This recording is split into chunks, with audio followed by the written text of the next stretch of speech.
ada. Tangan kamu nanti kelihatan. Enggak, nih mau lihat. Kamu jelasin gimana? Yang Dia kan kamu tangan kamu goyang-goyang. Enggak, masuknya cuma segini doang. Kadang bahkan mata ke atas doang. Beneran, Seng. Mau ikutan? Yuk. Receh, Anin mau ikutan. Nggak ada receh? Nggak ada. Udah pesenin aku juga? Udah. Ya nggak ada, kasih aja itu. Emang berapa totalnya? 55. Ambil aja 100.000-an di situ. Oh, di luar. Bukan. Ntar aku matiin dulu.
Ises mau ada training.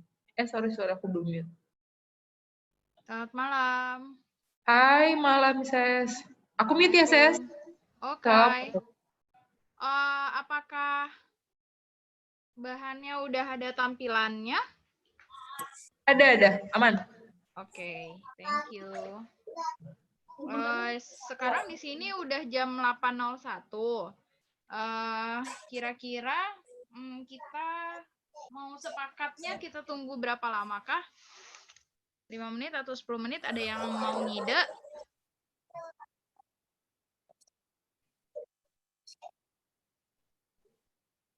Satu jam. Wih, open terus dong. Kalau kelas mentor tamu tadi, karena yang mengoperasikannya itu beda sama yang memoderatori dan yang juga menjadi mentornya, jadinya nggak terganggu kalau seandainya kelasnya di open terus sampai selesai, karena yang nanti mengadmit siapa saja yang masuk tuh ada orang khusus. Nah, kalau ini kan saya nanti yang memberikan memberikan pengetahuan tentang legal draftingnya. Kalau seandainya dibuka 1 jam, nanti saya susah nge-admit-admitnya.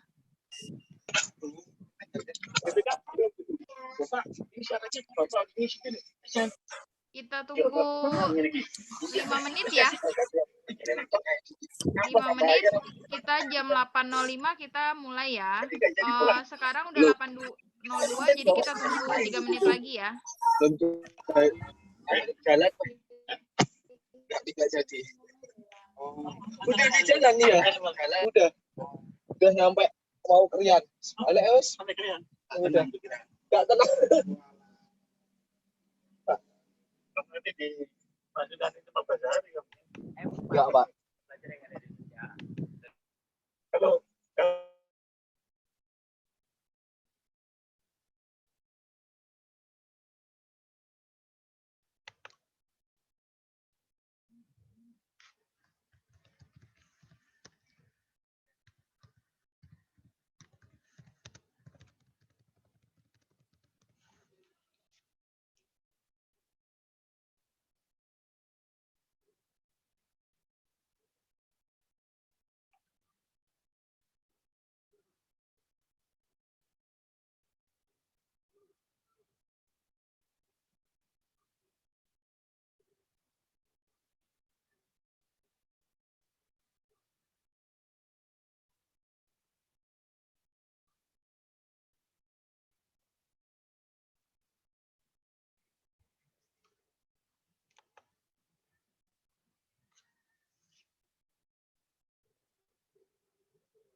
tapi goreng juga saya pakai sama bulu.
Oke.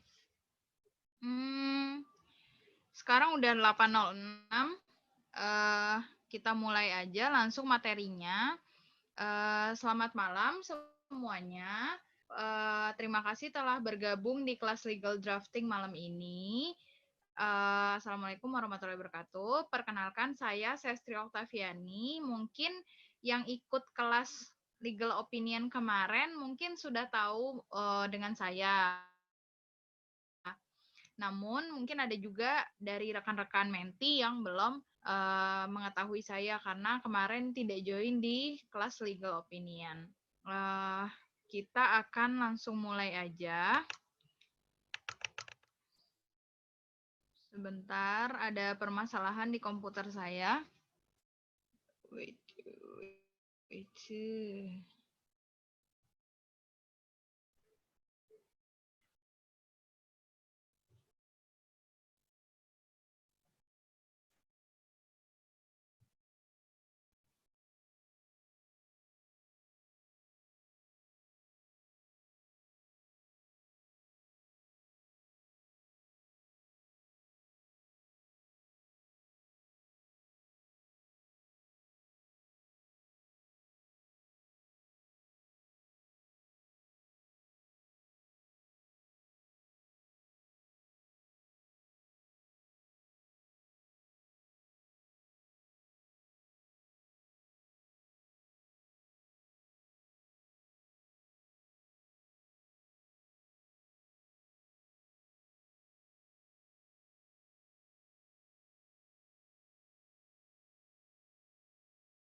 Sorry, suara Ises nggak kedengeran deh kayaknya.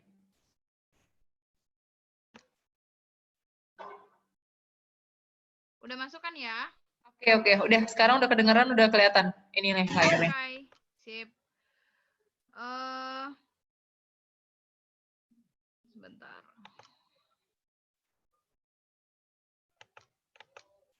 Oke. Kita sekarang membahas mengenai legal drafting. Legal drafting ini sebetulnya apa sih? Sebelum dimulai, mungkin saya lagi perkenalkan diri dulu, sebagaimana yang tadi saya jelaskan. Mungkin ada yang belum kenal saya. Sekalian bisa panggil saya Kak Ises. Saya lahir di Batu Sangkar, Sumatera Barat, asli dari Sumatera Barat. Kemudian saya kuliah dulu di Fakultas Hukum Universitas Pajajaran. Program kekhususan yang saya ambil sebetulnya hukum bisnis. Namun, saya dulu juga punya ketertarikan di hukum tata negara dan juga hukum perdata. Jadi, sedikit banyak saya juga mempelajari mengenai legislative drafting, ilmu peraturan dan perundang-undangan. Namun, itu saya pelajari ketika dulu saya berkuliah di Fakultas Hukum Universitas Pajajaran. Saya berharap semoga ilmu yang saya sampaikan bisa sedikit menambah pengetahuan kepada rekan-rekan menti semua. Tapi nanti saya akan menyampaikan disclaimer bahwa bisa jadi banyak hal juga yang sudah menjadi lebih update sehingga mungkin karena saya setelah lulus bekerja di perusahaan, jadi saya nggak begitu mengikuti perkembangan terkini mengenai bidang ilmu ini. Namun basic-basic dari ilmu ini saya pernah pelajari dulu. Oleh karena itu, apabila nanti ada pertanyaan yang bisa saya jawab, saya pasti akan jawab. Namun apabila nanti ada pertanyaan yang saya memiliki keterbatasan untuk menjawab, saya akan tampung terlebih dahulu. Dan nanti saya janji saya akan jawab setelah saya menemukan jawabannya. Sekarang pekerjaan saya sebagai legal counsel di perusahaan baja di Cilegon, Banten, Posko Group kalau ada yang pernah dengar. Oke, kita sebelum memulai kelas, saya sampaikan dulu ini aturan selama di kelas. Mungkin saya akan mute rekan-rekan semua juga dan bagi rekan-rekan yang ingin mengaktifkan kamera juga dipersilahkan. Dan kelas ini akan direcord, hasil recordnya akan menjadi hak legal access ID. Kemudian boleh memilih mau diaktifkan kameranya atau tidak. Kemudian karena nanti ada pilihan untuk tools seperti pulpen gitu di aplikasi Zoom Meeting teman-teman. Jadi kalau bisa itu jangan digunakan karena itu bisa mencoret aplikasinya. Jadi nanti akan mengganggu kepada record yang kita buat begitu. Kemudian nanti Q&A-nya itu mungkin saya akan bagi ke dalam 2 sesi. Yang pertama bisa disampaikan melalui chat dan yang kedua bisa disampaikan melalui direct question atau pertanyaan langsung. Tapi pertanyaan langsung pun juga silahkan sebutkan namanya. Kemudian saya nanti panggil atau saya nanti pilih dan silahkan di unmute sendiri speakernya untuk bisa menyampaikan pertanyaan. Kemudian mungkin pertanyaannya berkaitan dengan topik. Apabila ada pertanyaan di luar topik, silahkan juga disampaikan. Namun mungkin nanti saya bisa punya opsi untuk menjawab atau tidak. Takutnya itu di luar kapabilitas saya. Kalaupun itu di luar kapabilitas saya, nanti saya akan tangguhkan dan saya coba cari jawabannya terlebih dahulu. Saya nanti upayakan untuk tetap menyampaikan jawabannya kepada rekan-rekan. Terima kasih. Kemudian ini disclaimer. Aduh, agak ngadat. Jadi materi yang saya buat kali ini adalah berdasarkan hasil riset saya sendiri, pemikiran saya sendiri juga beberapa, dan ada pengalaman saya sendiri juga, serta mengutip referensi dari berbagai sumber hasil pencarian, termasuk sumber peraturan perundang-undangan. Nah, materi ini dapat dijadikan salah satu referensi bagi teman-teman semua. Namun, materi ini bukan satu-satunya referensi yang bisa teman-teman gunakan. Jadi, silakan bijak menggunakan referensi. Baik, kita masuk ke dalam materi. Nah, waktu diskusi kita nanti sampai pukul 9. Materinya sebetulnya cukup padat dan saya di sini membahas mengenai teori, tidak ke dalam praktek karena ini baru pertemuan pertama kita dan ini materinya cukup padat. Jadi, semoga teman-teman bisa bertahan untuk mendengarkan dan saya akan mencoba membuat itu sesingkat dan seringan mungkin untuk didengarkan. Legal drafting. Apa sih legal drafting? Legal drafting kan bahasa Inggris. Kalau dalam bahasa Indonesia bisa diartikan terjemahan lepas itu perancangan hukum. Yang mana menurut saya, kalau saya cari literasi legal drafting tuh saya nggak begitu banyak menemukan di luar sana orang menggunakan istilah legal drafting.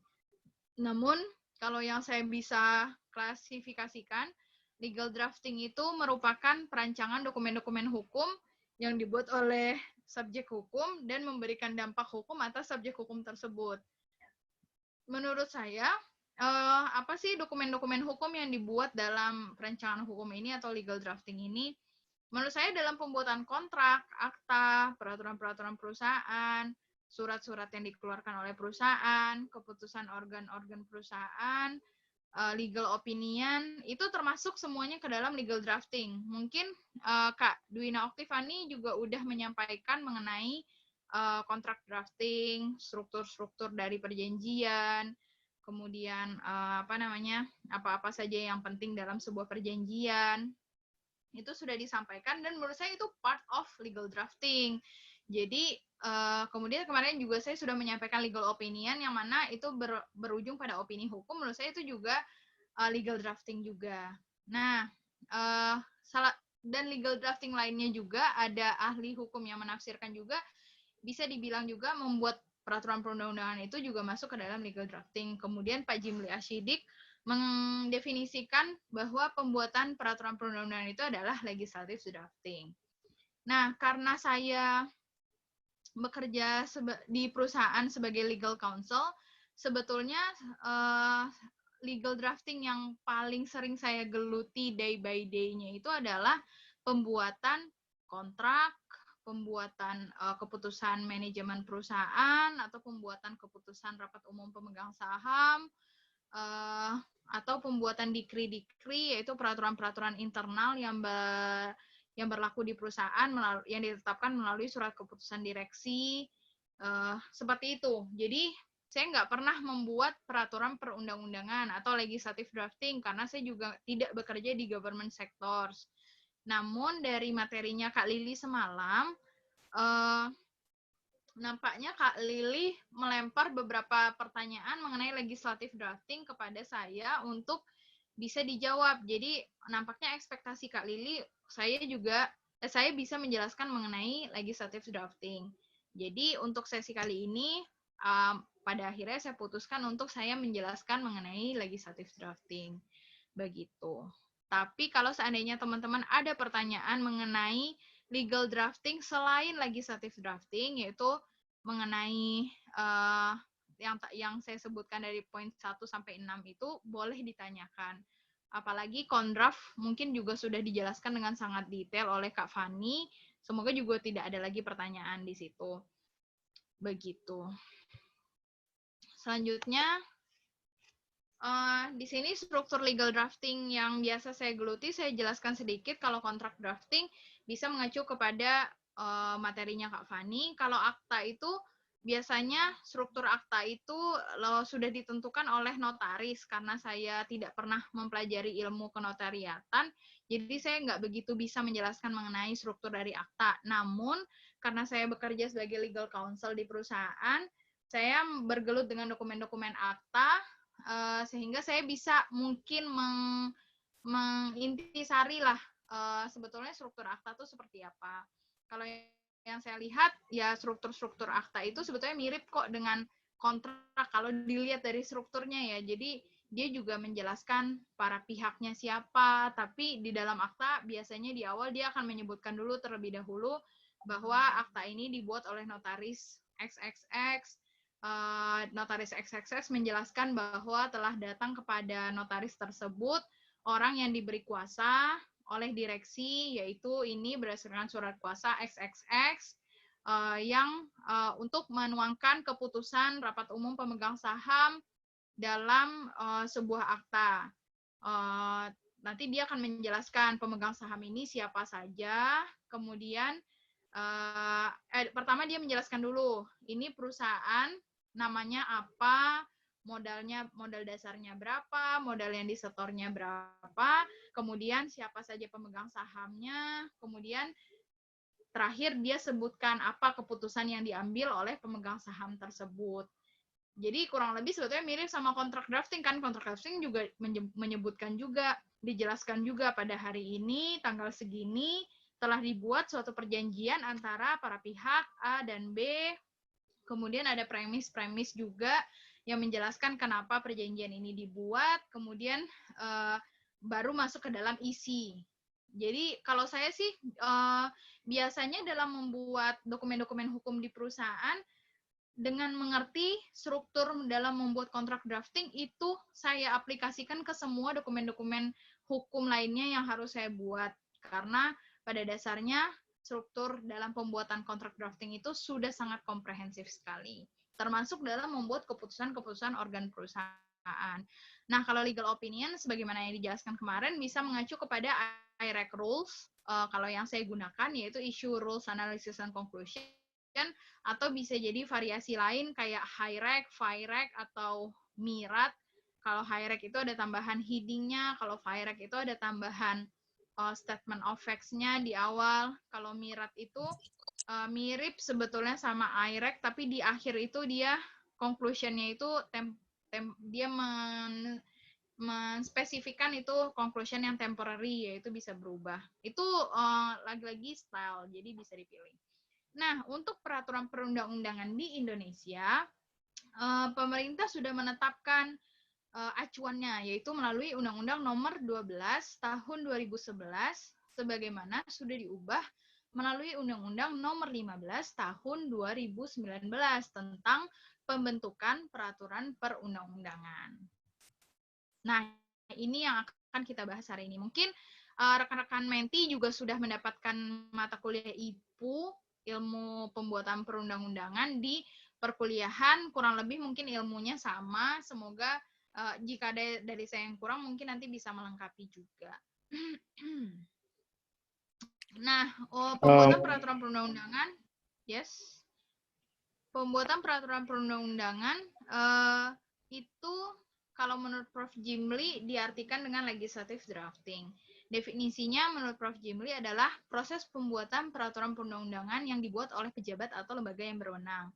Nah, apa sih peraturan perundang-undangan? Peraturan perundang-undangan itu sama nggak sih dengan undang-undang atau sama nggak sih dengan perda? Nah, kita ambil definisinya dari UU 12 tahun 2011. Peraturan perundang-undangan selanjutnya akan saya singkat menggunakan per-UU-an adalah peraturan tertulis yang memuat norma hukum yang mengikat secara umum dan dibentuk atau ditetapkan oleh lembaga negara atau pejabat yang berwenang melalui prosedur yang ditetapkan dalam peraturan perundang-undangan. Slide-nya bisa slideshow aja, Mbak, biar tambah jelas kelihatannya. Oke, sip.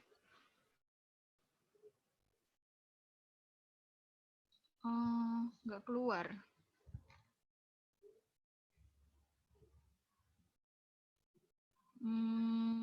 Sebentar, saya ada kendala teknis. Atasnya, Ses.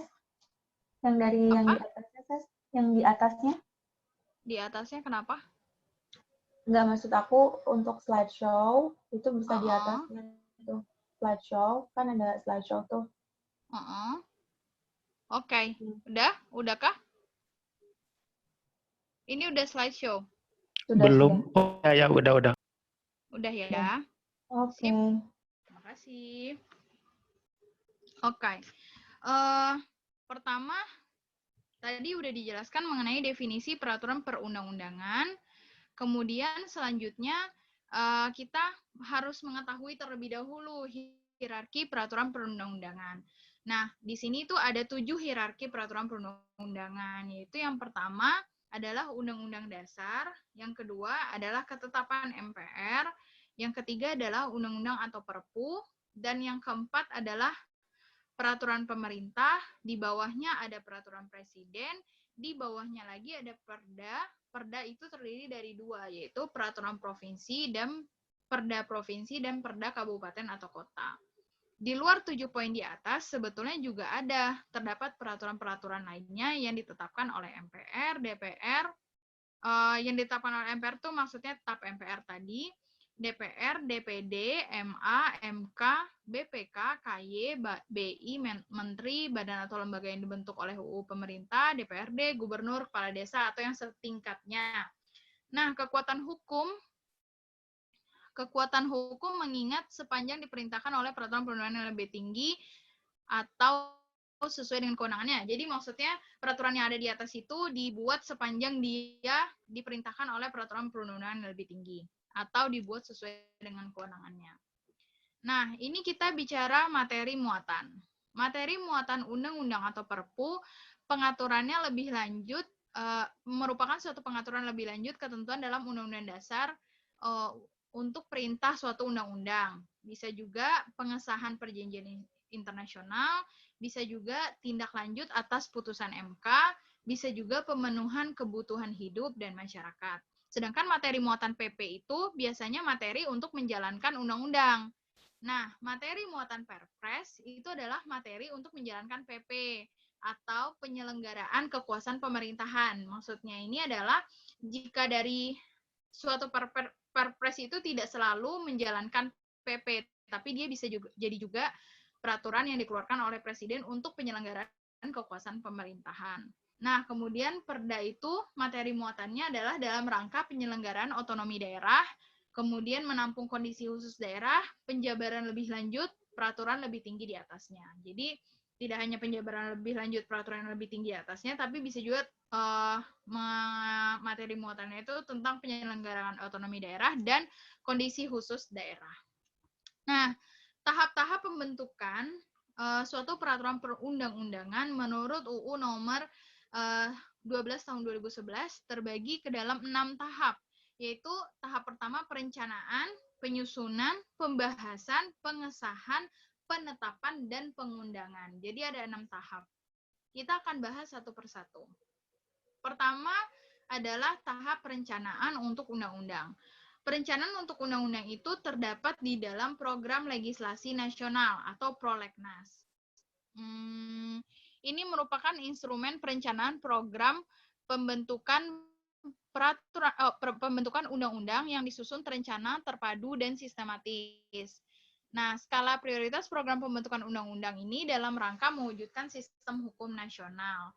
Prolegnas ini terdiri dari 3, yaitu judul rancangan undang-undang, yang kedua materi yang diatur, yang ketiga keterkaitannya dengan peraturan perundang-undangan lainnya. Nah, poin 2 dan 3, poin materi yang diatur dan keterkaitannya dengan peraturan perundang-undangan lainnya itu dapat berisi latar belakang dan tujuan penyusunan, sasaran yang ingin diwujudkan, dan jangkauan dan arah pengaturan, yang mana materi dan keterkaitan dengan per-UU lainnya ini selanjutnya dituangkan dalam naskah akademik. Nah, prolegnas ini disusun oleh DPR, DPD, dan pemerintah. Dan si prolegnas ini juga ditetapkan dalam rapat paripurna DPR berdasarkan keputusan DPR. Prolegnas ini ditetapkan dua jangka waktunya, yaitu jangka waktu menengah dan jangka waktu tahunan berdasarkan skala prioritas pembentukan RUU. Jangka menengah itu yaitu dilakukan di awal masa keanggotaan DPR terpilih, maaf itu typo, untuk jangka waktu 5 tahun. Nah, time frame dari prolegnas itu ada 3, yaitu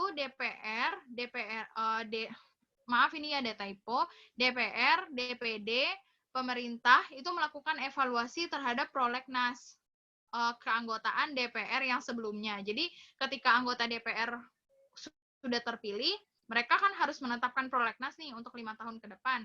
Nah, waktu mereka menetapkan prolegnas itu, mereka harus evaluasi dulu nih prolegnas di DPR masa jabatan sebelumnya.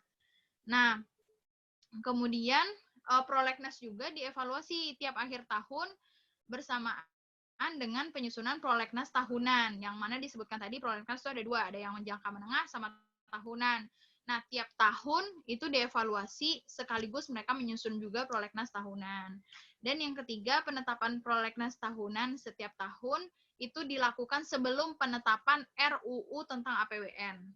Kalau jadi tidak ada RUU yang ditetapkan dalam prolegnas itu setelah RUU tentang APBN. APBN Anggaran Pendapatan Belanja Negara.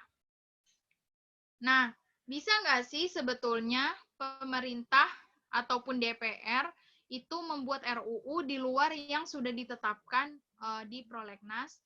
Nah, menurut Undang-Undang 12 tahun 2011 itu bisa dilakukan, tapi dalam hal untuk mengatasi keadaan yang luar biasa, keadaan konflik atau bencana alam, atau keadaan-keadaan tertentu lainnya yang memastikan adanya urgensi nasional. Nah, masuk ke dalam tahap perencanaan peraturan pemerintah. Peraturan pemerintah itu tahap perencanaannya ditetapkan jangka waktunya 1 tahun, beda dengan undang-undang tadi. Di dalam perencanaan PP itu disebutkan daftar judul PP dan pokok materi muatan PP. Kemudian siapa sih yang membuat peraturan pemerintah? Nah, yang membuat peraturan pemerintah itu kan pemerintah eksekutif. Namun yang mengkoordinasikannya itu adalah menteri atau kepala lembaga urusan pemerintahan di bidang pembentukan peraturan perundang-undangan. Ini diubah melalui Undang-Undang 15 tahun 2019. Nah, rancangan PP ini berasal dari kementerian-kementerian, tidak hanya kementerian yang bertanggung jawab di bidang pembentukan peraturan perundang-undangan, namun bisa dari segala kementerian. Jadi misalnya dia peraturan pemerintah untuk undang-undang mengenai minerba, itu harus melibatkan berarti kementeriannya SDM. Nah, PP peraturan pemerintah itu akan dirancang oleh Kementerian SDM atau lembaga non-kementerian yang terkait. Nah, rancangan RPP, rancangan peraturan pemerintah itu juga dapat diajukan di luar dari perencanaan, dan rancangan peraturan pemerintah ini ditetapkan melalui keputusan Presiden.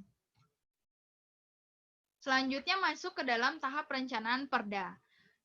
Kurang lebih mirip ya dengan prolegnas, tapi kalau Perda rancangan perda itu kita sebutnya prolegda, tapi tahapan-tahapannya sebetulnya kurang lebih mirip.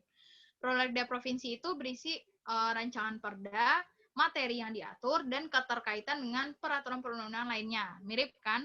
Nah, kemudian materi yang diatur dan keterkaitan dengan per-UU-an itu juga dibuat naskah akademiknya, sama.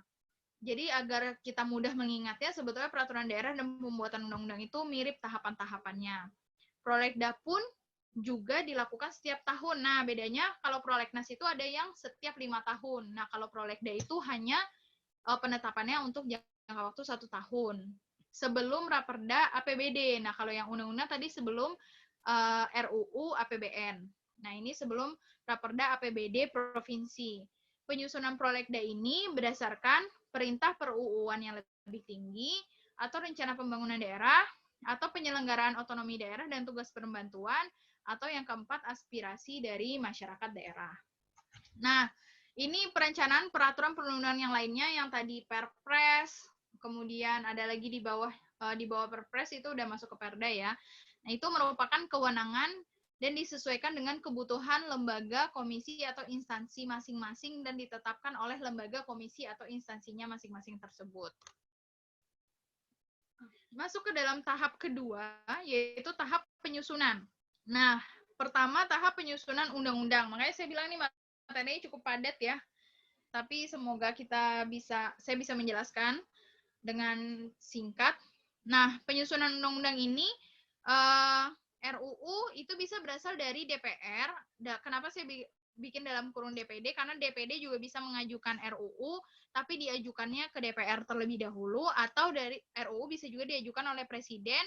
Itu ketika mengajukannya sudah harus disertai dengan naskah akademik.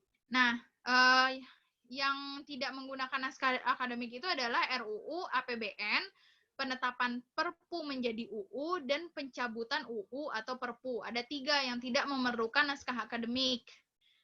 Nah, yang tidak memerlukan naskah akademik itu cukup menggunakan keterangan yang memuat pokok pikiran dan materi muatan yang diatur.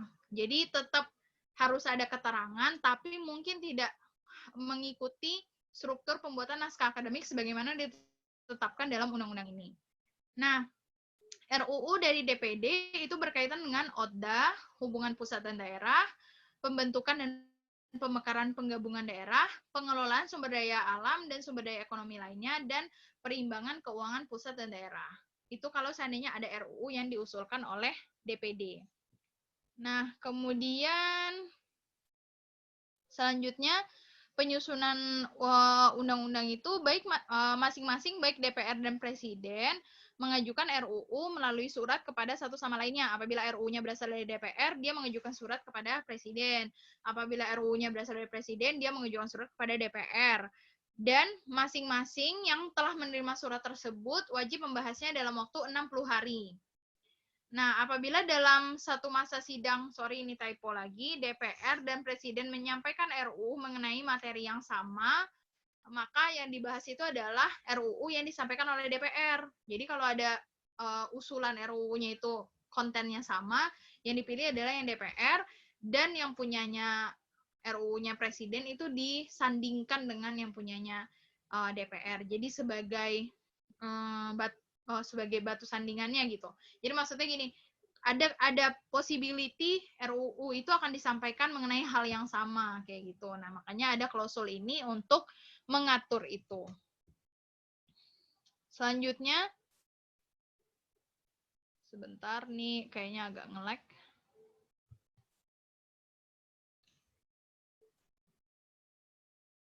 Sebentar ya, ini agak nge-lag.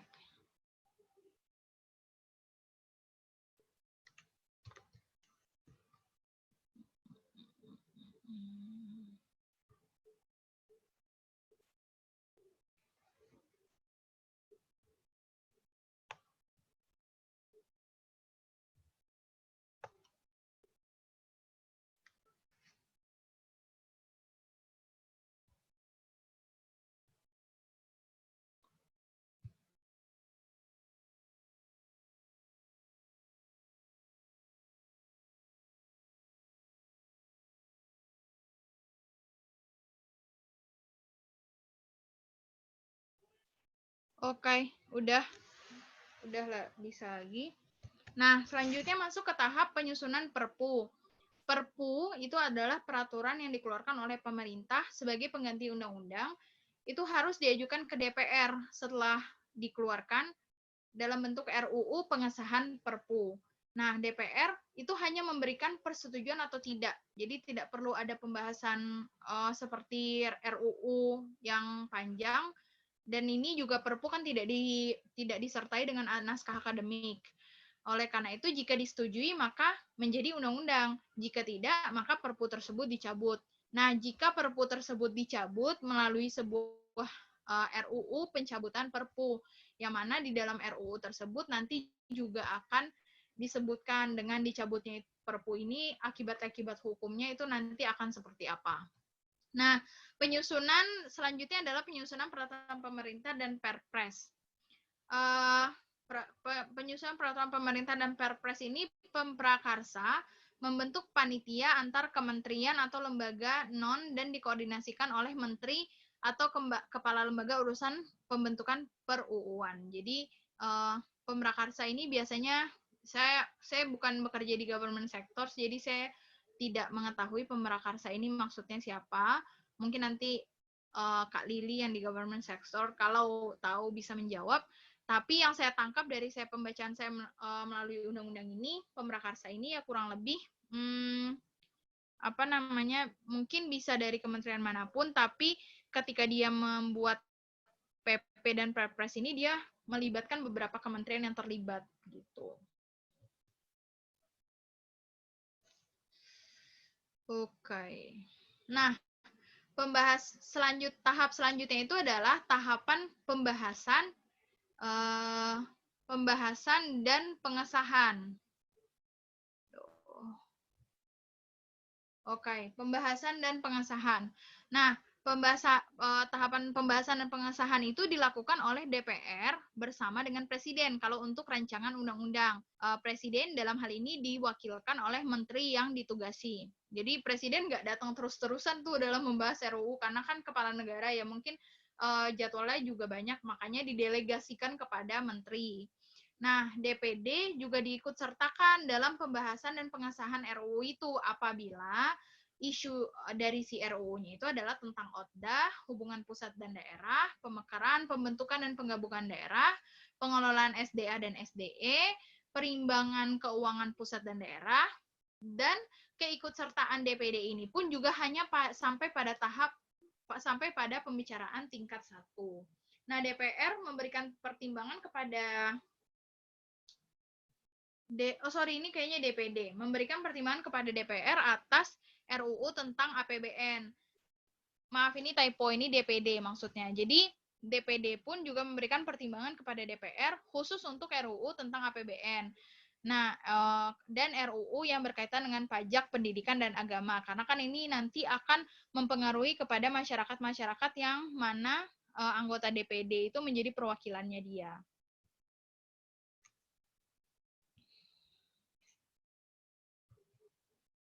Aduh, ngadat. Sebentar ya, ngadat lagi.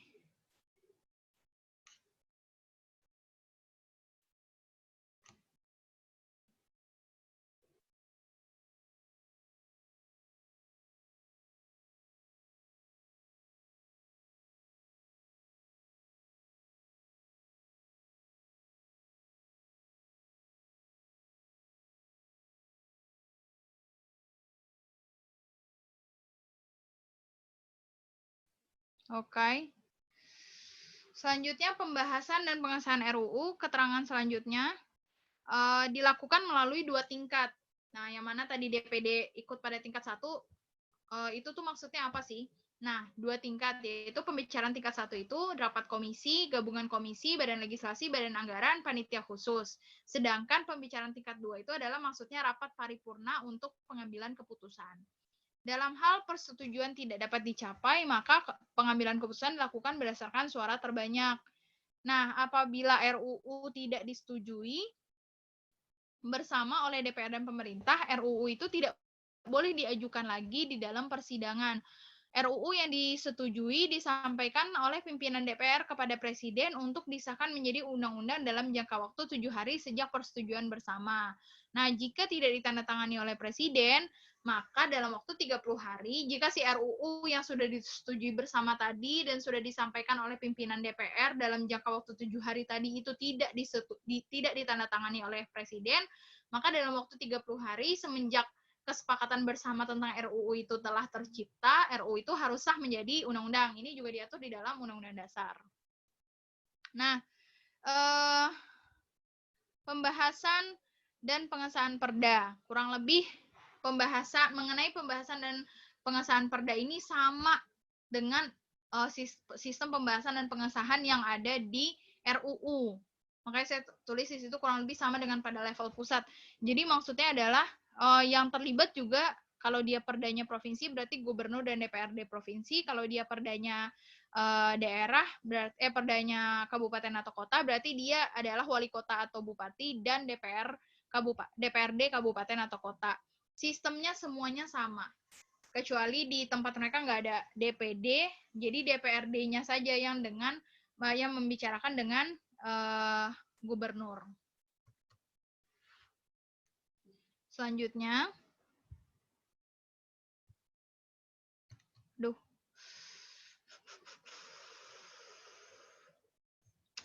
sebentar ya.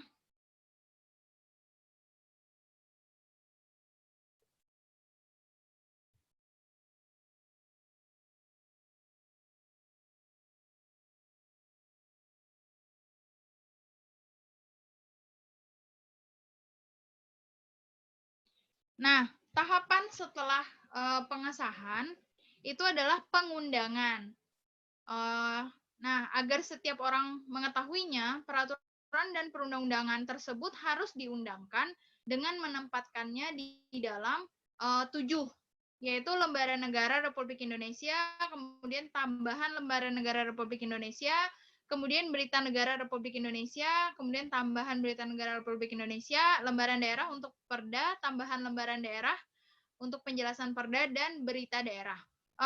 Apa sih Kak bedanya Lembaran Negara Republik Indonesia dan Berita Negara Republik Indonesia? Jujur saya belum pernah lihat bentuknya. Mungkin teman-teman yang di government sector itu yang udah pernah lihat bentuknya. Jadi saya juga nggak mengetahui dan saya juga sudah mencoba mencari tahu di peraturan perundang-undangan ini mana saja yang di dalam lembaran negara dan atau di berita negara.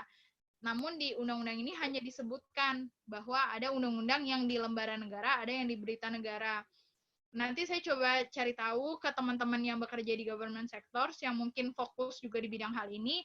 Jika ada nanti recording ini kan akan ditayangkan di YouTube, mungkin nanti saya akan jelaskan di bagian komen. Cuman yang bisa saya jelaskan adalah tambahan itu tuh maksudnya untuk penjelasannya. Jadi kan undang-undang itu ada penjelasannya. Nah, penjelasannya itu disampaikan di tambahan lembaran negara agar orang-orang mengetahuinya gitu. Oke, next. Kita udah hampir selesai. Nah, tahapan jadi sebetulnya tahapannya itu sampai pengundangan ya tadi kalau saya tidak salah.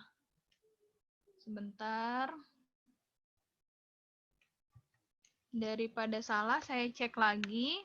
Tahapannya itu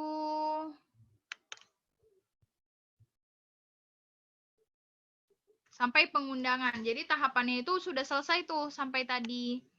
Nah, cuman Undang-Undang 12 tahun 2011 juga mengatur mengenai penyebar luasan. Sebentar ya. Nah, penyebar luasan dan penyebar luasan prolegnas, RUU, dan UU. Jadi prolegnas pun juga disebarluaskan. Jadi kapan sih dilakukan penyebar luasan prolegnas ini? Ini sudah dilakukan sejak penyusunan prolegnas, sejak penyusunan RUU, sejak pembahasan RUU dan pengundangan UU. Itu semuanya disebarluaskan. Nah, tujuannya adalah untuk memberitahukan informasi dan atau memperoleh masukan serta memperoleh masukan dari masyarakat. Sorry, saya lupa menulis masyarakat. Maksudnya memperoleh masukan dari masyarakat serta para pemangku kepentingan.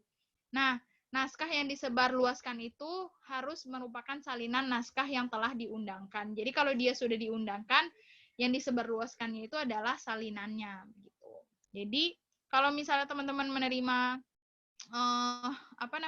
susunan prolegnas untuk 5 tahun, itu bukan dokumen rahasia yang bocor sebetulnya. Memang itu harus disebarluaskan karena untuk bisa mendapatkan masukan-masukan dari masyarakat dan pemangku kepentingan.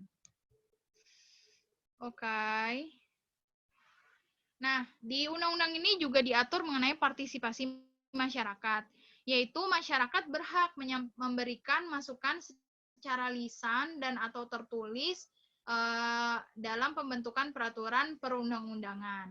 Kemudian dapat juga dilakukan melalui rapat dengar pendapat umum, kunjungan kerja, sosialisasi, seminar, lokakarya, dan atau diskusi. Masyarakat itu bisa orang perseorangan atau kelompok orang yang mempunyai kepentingan. Nah, rancangan undang-undang itu menurut Undang-Undang 12 tahun 2011 ini harus accessible, harus mudah diakses untuk masyarakat atau pemangku kepentingan bisa memberikan masukan. Nah, sudah selesai materi yang cukup panjang ini. Sekarang kita masuk ke dalam pertanyaan yang ada di chat terlebih dahulu. Slide-nya di-fullin dong. Udah. Wah, terima kasih Farhan. Karena telah membuat ya itu deh.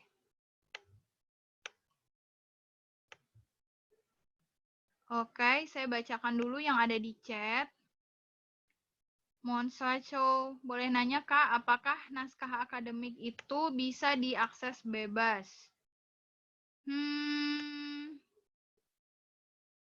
Sebentar. Boleh nanya Kak, apakah naskah akademik? Oke, bisa lewat Google langsung atau harus di link tertentu? Nanti, Kak Fahmi. Baik. Kalau ditanya apakah naskah akademik itu bisa diakses bebas, mungkin Kak Lili yang bisa jawab kali ya.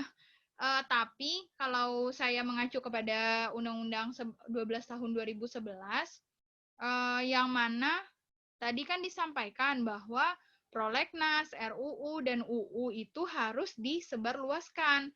Nah, kalau kita mengacu kepada konten dari RUU itu kan tadi terdiri dari rancangan undang-undangnya sendiri, materi muatan, dan keterkaitan dengan peraturan perundang-undangan yang lainnya. Yang mana poin materi muatan dan keterkaitan dengan peraturan perundang-undangan lainnya itu berisikan latar belakang, tujuan, dan lain segala macam yang dituangkan di dalam naskah akademik. Jadi logically harusnya jika undang-undang ini menyebutkan bahwa penyebarluasan RUU itu harus dilakukan, menurut saya RUU yang ada naskah akademiknya pun juga harus dilakukan. Namun saya sendiri belum pernah mengakses naskah akademik. Karena apa? Karena saya nggak ada kepentingan.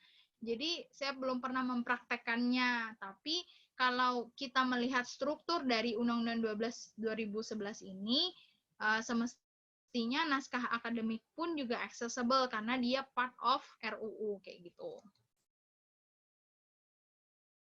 Betul Kak Isas, Pemrakarsa adalah kementerian terkait yang memiliki tugas dan fungsi sesuai dengan usulan substansi PP-nya. Nah, Kak Lili kan bekerjanya di government sectors, jadi udah dijawab tadi sama Kak Lili, memang di undang-undangnya nggak disebutin Pemrakarsa itu siapa, atau mungkin di bagian penjelasannya ada, saya belum cek, tapi sudah dijawab oleh Kak Lili, Pemrakarsa itu adalah kementerian yang terkait yang tadi saya jelaskan. Oh, terima kasih Joshua sudah bantu menjawab. Nah, biasanya ini berkaitan dengan kementerian lain, jadi dibentuk penyusun antar kementerian. Ya, itu biasanya udah teknis sih, maksudnya teknis dalam pembuatannya ya. Jadi kalau dia melibatkan kementerian-kementerian lain, ya dibuat, disusun. Kalau kita di perusahaan tuh, kalau saya ya, misalnya ada projectnya itu melibatkan beberapa unit kerja gitu, misalnya legal, kemudian business development terlibat juga, kemudian production terlibat juga, biasanya kita bikin TFT atau task force team atau panitianya atau tim yang khusus di project itu. Dan saya juga yakin undang-undang ini akan di-treat seperti project juga, maksudnya dalam artian harus menjadi concern beberapa pihak sehingga harus dibuat PAK seperti yang Kak Lili bilang, yaitu penyusun antar kementerian. Di situ bisa akses naskah akademik. Terima kasih Joshua, infonya sangat berguna sekali, useful sekali. Teman-teman bisa copy, jangan sampai nanti kehilangan informasinya. Mohon maaf, saya betulkan tempat duduk dulu, maklum udah mama-mama jadi kram. Nah, kemudian yang dibahas kemudian ada harmonisasi di Kemenkumham dan persetujuan Setnek untuk pengundangan. Betul sekali. Izin bertanya Kak Isa, ya, Maruli, saya memaknai bahwa makna legal drafting bukan hanya ilmu mengenai tentang cara membuat peraturan perundang-undangan yang baik, namun juga tentang tata cara membuat suatu aturan yang baik, walaupun aturan tersebut bukan merupakan peraturan perundang-undangan. Bagaimana tanggapan Kakak terhadap banyaknya peraturan perusahaan yang mengulang isi pasal dari undang-undang? Apakah peraturan tersebut lebih baik? Apakah peraturan perusahaan tersebut lebih baik seperti itu? Atau peraturan perusahaan yang baik tidak perlu mengulang pasal-pasal dalam undang-undang, langsung saja PP tersebut berisikan pasal-pasal yang belum ada di dalam undang-undang? Terima kasih Maruli, mungkin saya udah lebih bisa menjawab ini, karena ini saya prakteknya juga begini. Kalau dibilang baik atau tidak baik itu sebetulnya, kalau saya bilang relatif, takutnya konotasinya negatif. Tapi sebetulnya dia memang relatif. Kenapa saya bilang dia relatif? Karena dia itu tergantung sejauh mana si peraturan tersebut bisa memasuki segala lini kebutuhan yang menjadi cakupan dari si peraturan tersebut. Begitu. Jika dia bisa mencakupi segala lini kebutuhan dari yang menjadi cakupan peraturan tersebut, menurut saya itu bisa dikatakan baik. Nah, kalau Maruli bilang bahwa terkadang ada tuh peraturan perusahaan itu memasukkan atau mengulang saja isi pasal yang ada di undang-undang. Kalau saya berpendapatnya begini, Maruli, kalau di undang-undang itu dia merupakan settingan minimum. Jadi misalnya peraturan perusahaan yang sehubungan dengan kekaryawanan. Nah, undang-undang itu dia telah men-set nih, misalnya upah itu terdiri dari upah plus tunjangan tetap, misal. Nah, kemudian di peraturan perusahaan, dia juga menyebutkan hal itu, menurut saya itu nggak ada salahnya. Kenapa? Karena itu sudah sesuai dengan undang-undang. Yang salah itu adalah ketika dia bertentangan dengan undang-undang atau di bawah undang-undang. Di bawah level undang-undang, settingan yang sudah di set oleh undang-undang. Itu menurut saya tidak tepat. Terus, apakah peraturan perusahaan tersebut boleh nggak sih mengulang isi pasal, atau sebetulnya nggak usah diulang, diatur aja yang berbeda, toh yang di undang-undang sudah ada. Nah, kalau saya yang sudah berpraktek dulu pada awal saya bekerja, saya juga berpikir begitu, udah ada di undang-undang, ngapain sih diulang lagi gitu. Tapi ternyata berdasarkan experience, peraturan ini kan tidak hanya tim legal yang mengelola, tapi juga dikelola oleh unit-unit lainnya, misalnya HR atau outsourcing, bagian outsourcing manajemen. Nah, kalau seandainya itu tidak kita tuangkan lagi dalam keperaturan perusahaan tersebut, itu akan membingungkan mereka, karena mereka pasti tidak akan sampai membaca ke dalam undang-undang, dan mereka pun juga pasti tidak akan seringkali ke legal untuk meminta advice mengenai peraturan perundang-undangan, karena itu sangat tidak efisien sekali secara waktu, begitu. Nah, apalagi saya bekerja di perusahaan asing yang mana ada tenaga kerja asing juga yang menduduki posisi-posisi tertentu. Mereka itu yang mengetahui hanya si peraturan perusahaan saja. Nah, jika hal-hal yang sudah diatur di undang-undang yang sifatnya krusial tidak kita masukkan ke dalam peraturan perusahaan, mereka jadi tidak mengetahui. Misalnya nih, jam kerja kan sudah diatur di dalam undang-undang ketenagakerjaan bahwa yang jam kerjanya 8 jam satu hari kerjanya itu 5 hari dalam satu minggu, yang jam kerjanya 7 jam dalam satu hari kerjanya itu 6 hari dalam satu minggu. Itu kan sudah diatur. Tapi misalnya kita tidak masukkan nih, kalau kita pakai logika seperti yang tadi, tidak kita masukkan ke dalam peraturan perusahaannya. Nanti si orang asing yang menduduki posisi-posisi kunci di dalam perusahaan tersebut, sebutlah dia manajer atau dia GM-nya, dia nggak akan tahu. Jadi dia nanti akan bilang aja, ya kamu harusnya Sabtu masuk gitu, karena di peraturan perusahaannya nggak tahu, karena dia hanya mengakses peraturan perusahaan. Jadi menurut saya in best practice-nya sebaiknya peraturan perusahaan juga menyebutkan apa-apa yang sudah diatur di dalam undang-undang juga gitu, karena untuk kebutuhannya sih sebetulnya, Maruli. Nah inilah media partisipasi masyarakat. Tanya dong Kak, bagaimana caranya drafting undang-undang yang ada pada masa sebelum reformasi? Apakah undang-undang revisi tata caranya juga sama dengan UU baru, dan apa peran Satgas dalam UU? Sebelum reformasi itu sebelum 98 ya. Mungkin saya harus riset dulu kali ya. Mas Calu ini bacanya Mas Calu ya. Mas Calu, mungkin saya harus riset dulu. Saya mungkin sebelum 98 kayaknya tuh saya, sebelum reformasi tuh saya masih SD. Mungkin saya nanti cari tahu. Tapi kalau boleh tahu, Mas Calu tuh keperluannya buat apa ya? Maksudnya ingin mengetahui sebelum reformasi itu seperti apa gitu. Apakah punya kendalakah dengan produk-produk yang ada di sebelum reformasi? Bisa jadi juga sih ya. Tapi jujur saya belum pernah riset mengenai hal itu. Jika memungkinkan nanti saya coba riset. Nanti saya akan sampaikan ke Mas Calu kalau seandainya saya sudah menemukan jawabannya. Mas Calu boleh ditulis emailnya di itu ya, di grup legal drafting biar nanti saya save. Ahmad Farhan, mau tanya dong, saya pernah dengar dari staf ahli DPR mengenai prolegnas ini. Katanya dalam prolegnas ada yang namanya prioritas dari seluruh daftar prolegnas yang ada. Nah, kadang prolegnas ini susah sekali diselesaikan, bahkan sampai nganggur bertahun-tahun.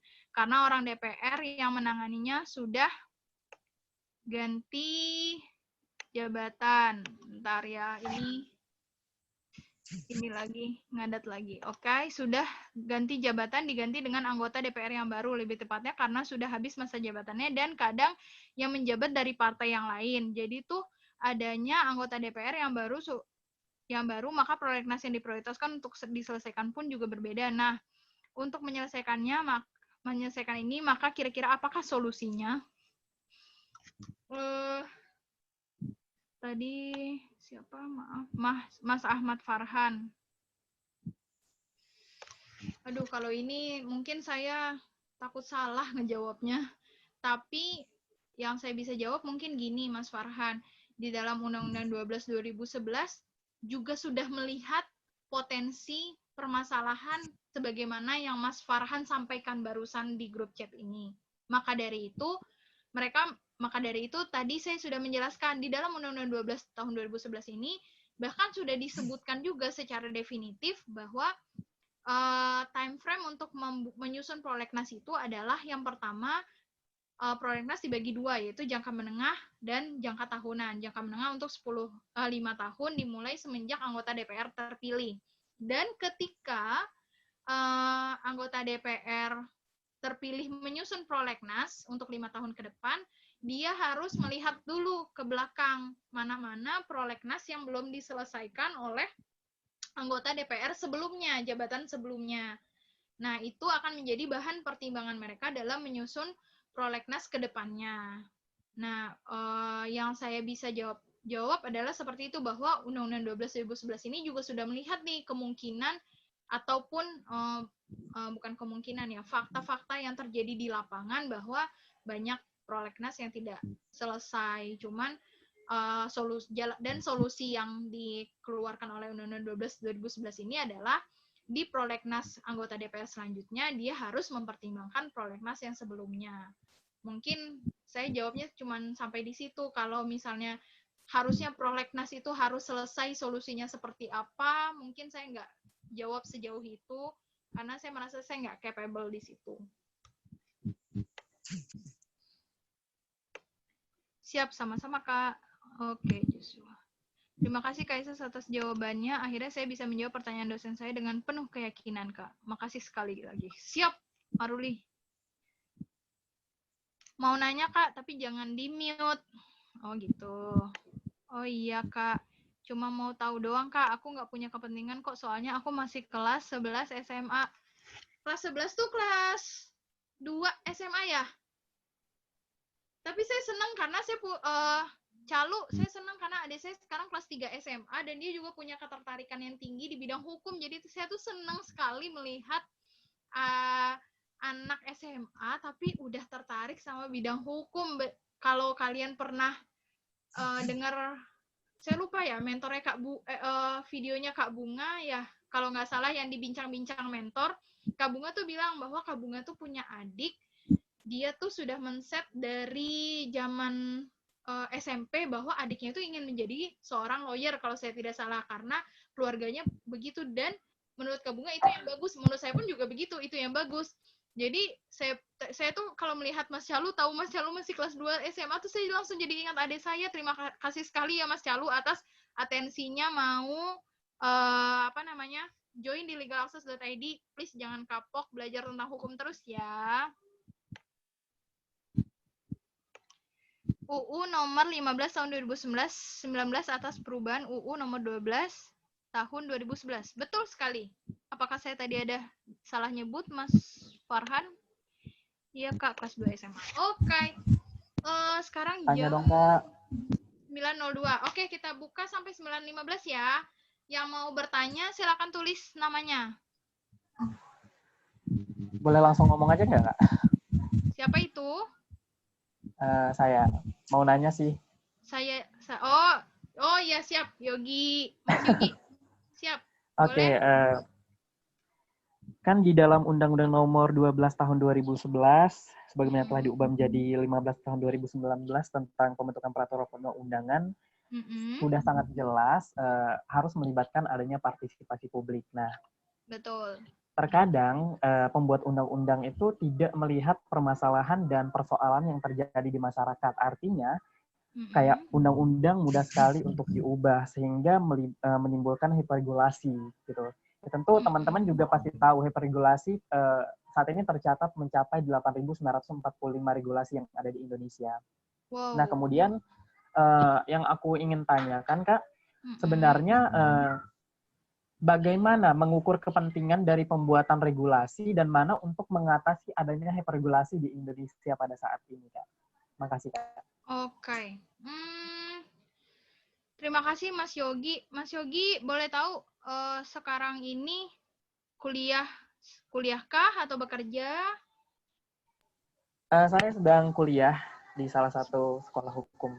Di mana kalau boleh tahu? Di Sekolah Tinggi Hukum Indonesia Jentera, Kak. Oke, mahasiswanya Miko ya. Terima kasih Mas Yogi pertanyaannya. Sangat bagus sekali, tapi karena saya nggak bergelut di bidang ini, mungkin saya nggak begitu bisa menjawab.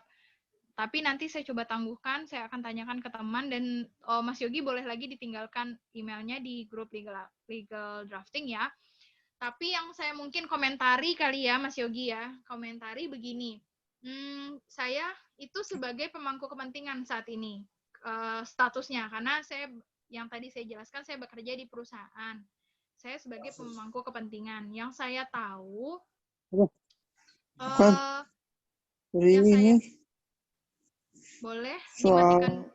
boleh dimatikan dulu. Siapa itu? Tunggu ya.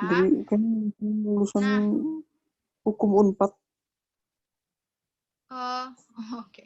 Oke. Nah, yang saya tahu setiap kali misalnya di daerah ya, saya misalnya waktu itu ada pembuatan peraturan daerah tentang rencana ruang dan rencana wilayah RT/RW. Saya punya kepentingan bahwa di area kantor saya itu tadinya RT/RW-nya bukan untuk area industri, tapi untuk area pelabuhan. Jadi saya harus RT/RW itu harus saya ubah yang mana itu kan dituangkan dalam Perda. Nah, itu sih kita selalu ini ya Mas Yogi, maksudnya kita kayak selalu dilibatkan, dalam artian bukan nggak selalu juga sih ya, kita selalu dapat undangan dalam pembahasan, terus kadang kali juga apa namanya, mereka juga, maksudnya anggota DPRD ataupun dari pemerintah juga melakukan kunjungan kerja ke perusahaan kami. Di dalam kunjungan kerja itu juga mereka menyampaikan, saat ini kami sedang ada perumusan nih rencana peraturan daerah ini, ada masukan atau tidak. Saya pun juga pernah diikut sertakan sosialisasi misalnya oleh BKPM, mereka berencana untuk mengeluarkan Perka BKPM. Terus mereka juga menanyakan, kita sebagai investor ada kesulitan apa dalam bidang perizinan. Yang saya bisa jauh sih, saya cuma sejauh itu saya merasa saya selalu maksudnya kami merasa kami selalu dilibatkan, walaupun juga ada nih peraturan-peraturan yang kami tiba-tiba tahu sudah menerima, tahunya sudah ada hasil jadinya aja, yaitu tiba-tiba kami diundang untuk mengikuti sosialisasi peraturan yang sudah diundangkan tersebut, tapi pada proses pembuatannya kami tidak diikut sertakan. Tapi mengenai pertanyaan yang Mas Yogi tadi, mungkin saya tangguhkan dulu atau mungkin Kak Lili bisa jawab. Tapi kalaupun enggak, nanti saya coba cari tahu jawabannya. Sebetulnya isunya bagus sekali sih. Tapi karena saya praktisi saat ini, maksudnya dalam artian saya saya sudah hampir 8 tahun bekerjanya sebagai praktisi di perusahaan, jadi saya mungkin nggak begitu catch up dengan tadi isu yang tadi Mas Ruli sampaikan, tapi tentunya walaupun saya nggak catch up, saya bisa cari tahu. Nanti saya coba cari tahu ya. Lanjut, boleh ada yang mau menanya lagi?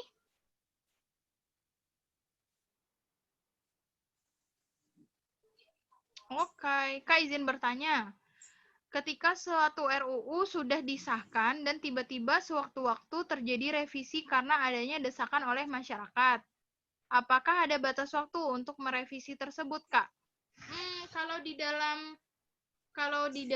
Kalau revisi terhadap suatu RUU sudah disahkan, kan berarti dia namanya undang-undang ya. Logikanya RUU disahkan, dia menjadi undang-undang.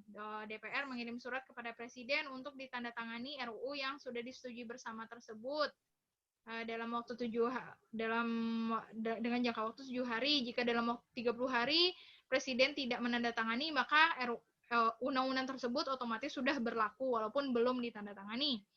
Nah, apabila membutuhkan revisi, artinya sebuah undang-undang itu hanya bisa direvisi melalui undang-undang tentunya. Karena tidak bisa tuh direvisi melalui peraturan di bawah undang-undang, karena peraturan di bawah undang-undang itu tidak boleh bertentangan dengan undang-undang. Kalaupun ada yang bertentangan, itu bisa diproses melalui judicial review.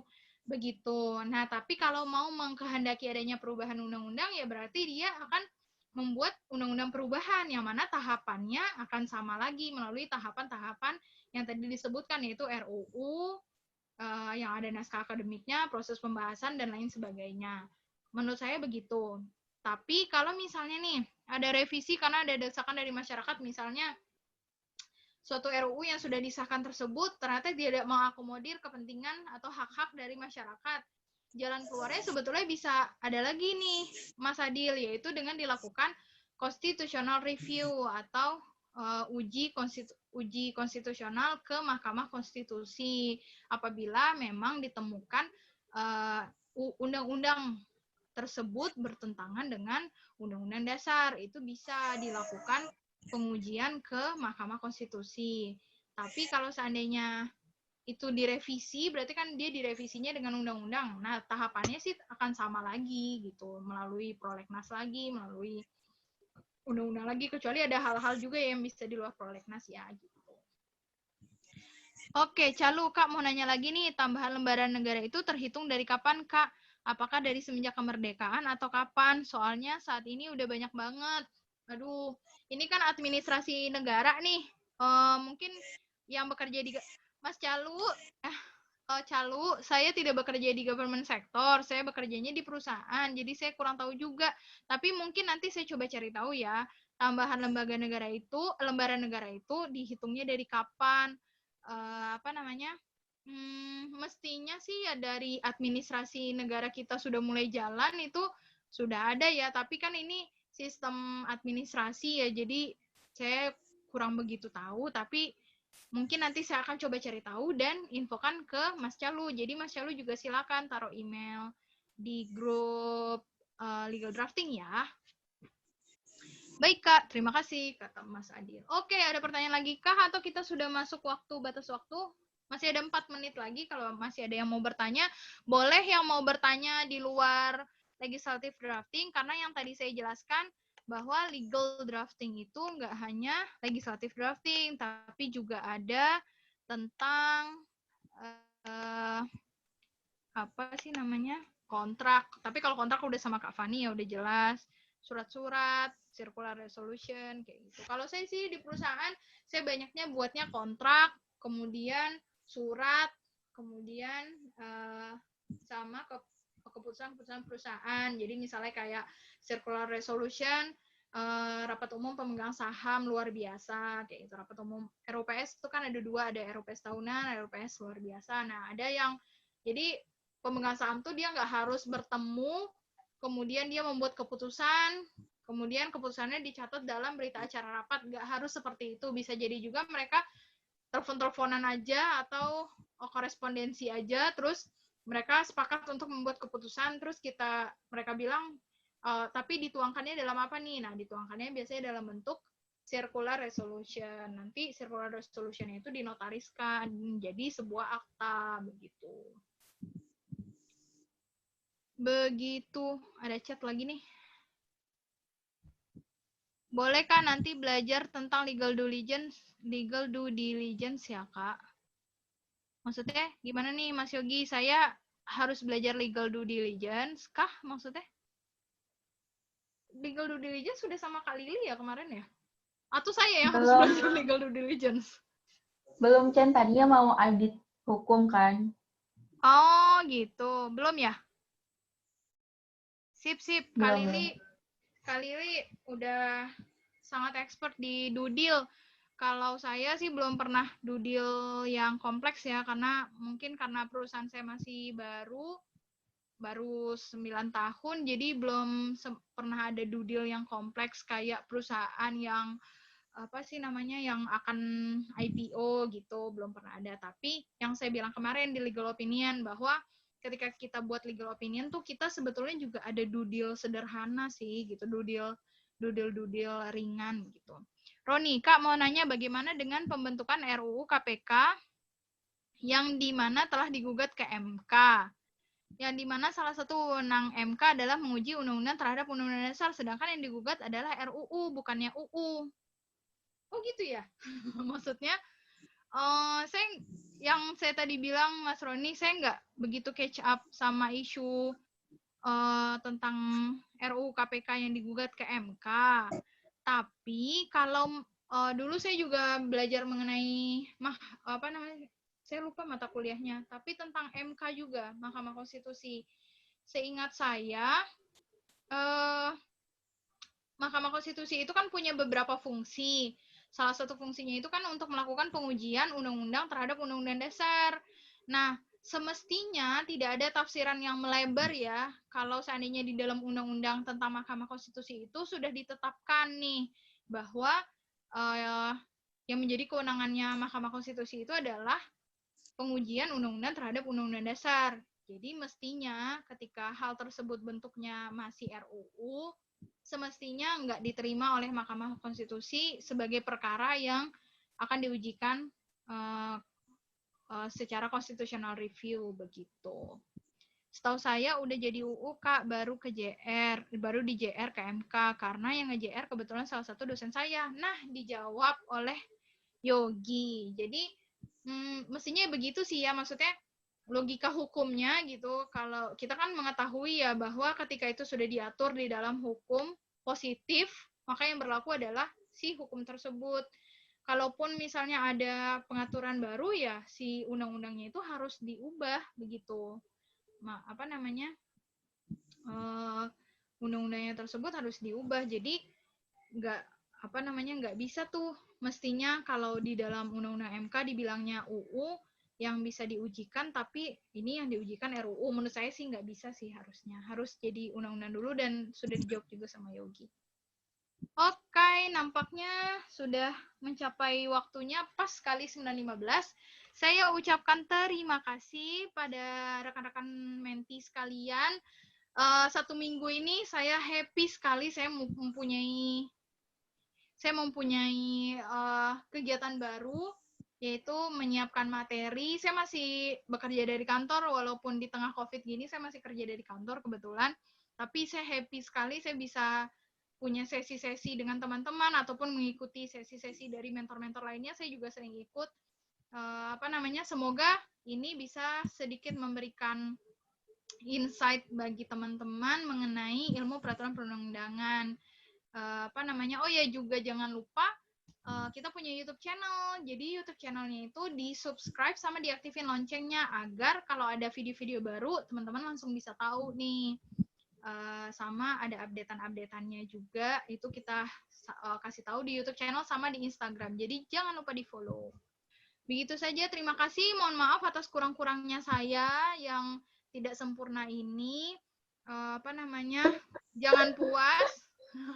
Jangan puas dengan materi yang saya sampaikan ya, baik materi legal opinion yang kemarin ataupun materi legal drafting ini, karena kalau kita puas jadi nggak ada ruang lagi untuk belajar, jadi harus selalu merasa tidak puas agar kita selalu belajar terus. Oke, terima kasih. Assalamualaikum warahmatullahi wabarakatuh.